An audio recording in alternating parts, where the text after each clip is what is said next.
welcome to Man That's Cooking. In this video, we're going to show you how to make easy pellet smoked 3-2-1 ribs. So for 3-2-1 method ribs, you want to get yourself a rack of St. Louis cut ribs. And you want to do some cleanup, like cut off any fractional ribs that might be left at the end. Use a boning knife, of course, and then shave off any overhanging fat nodules that you might find on the bottom side. And next, what you want to do is remove the membrane from the back. And this could be a little tricky, so you want to take a butter knife and just kind of push it in and under the membrane, and then use a paper towel because that'll help you grip it better, and pull this membrane off.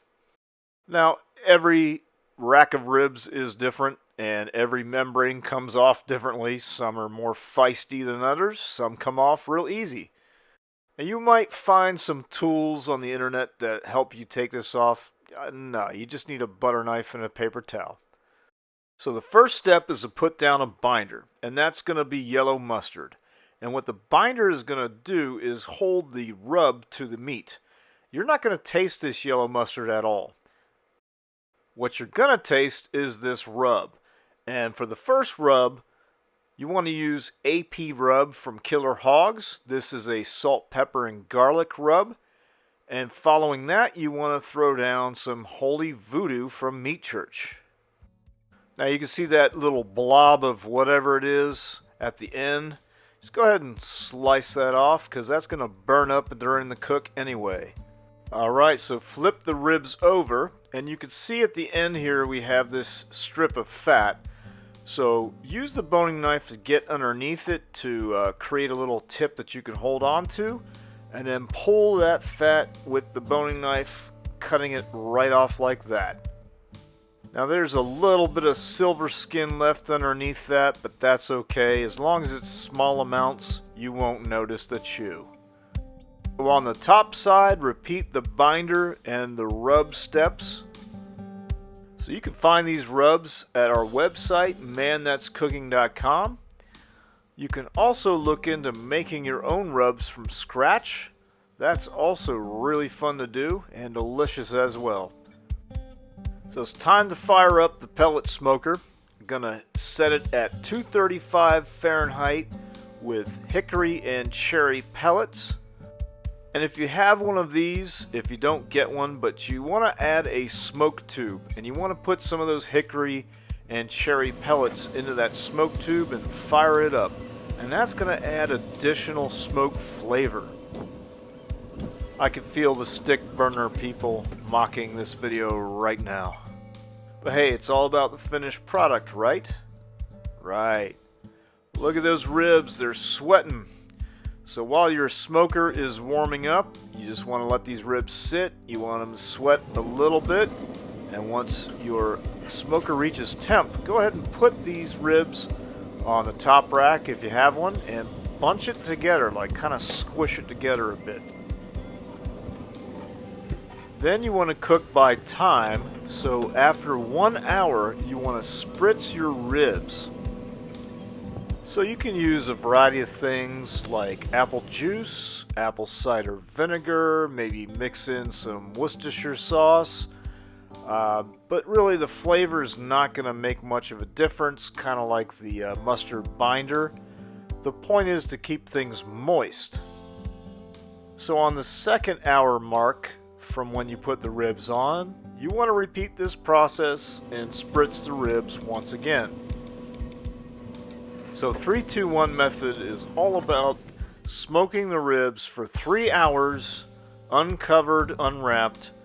Then after the 3 hours, you wrap them in foil. Continue to cook them for 2 more hours in foil, and then cook them unwrapped for the final hour. So it's been 3 hours. It's time to wrap these ribs in foil.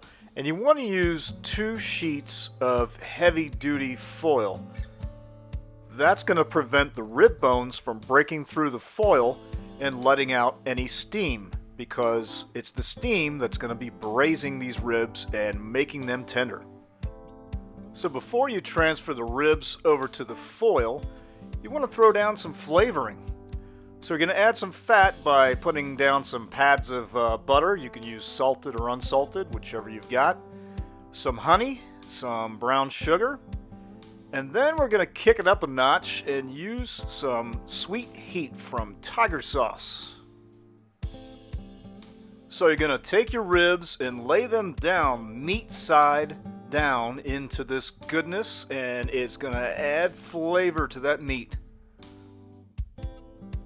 And you might have these little blood curdled spots that are hanging out the side of the bones. Just go ahead and break those off, throw them into the yard so your dogs can enjoy them if they find them. Now you want to add some flavor as well to the bottom side of the ribs. This is the side that your tongue is most likely to touch unless you're eating these ribs in a weird way. So we're going to do things a little bit different. Going to add some fat with the butter. Going to add some of that rub, and going to add a little bit of that tiger sauce, and then kind of make sure we spread it all about. Now some people will pour in like some apple juice to add some liquid to braise it.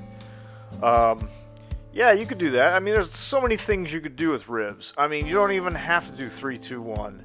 It's endless. You could use butcher paper. You could just skip wrapping ribs altogether.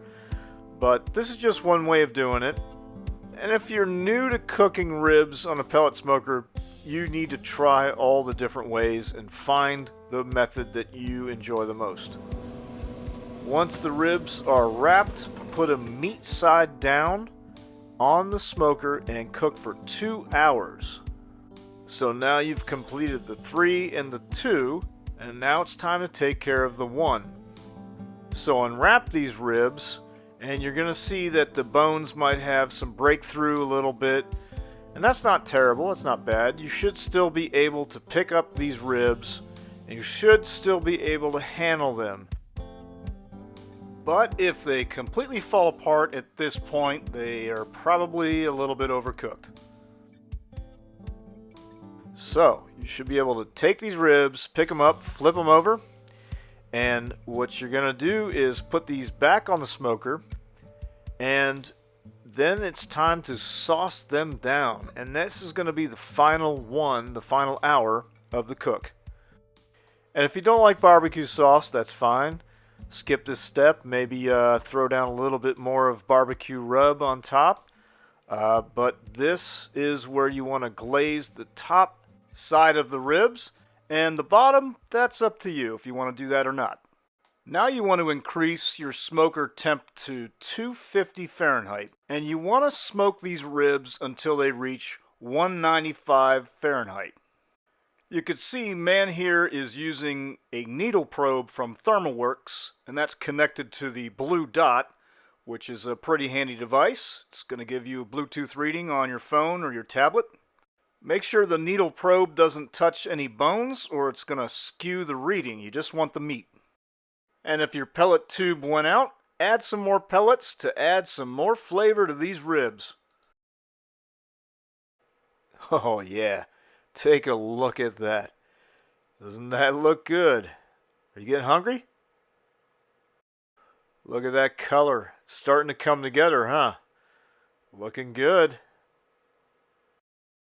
When the temperature hits 195, go ahead and pull these ribs and flip them upside down. That makes it a lot easier to cut them because you could see the rib bones and you could slice right between them.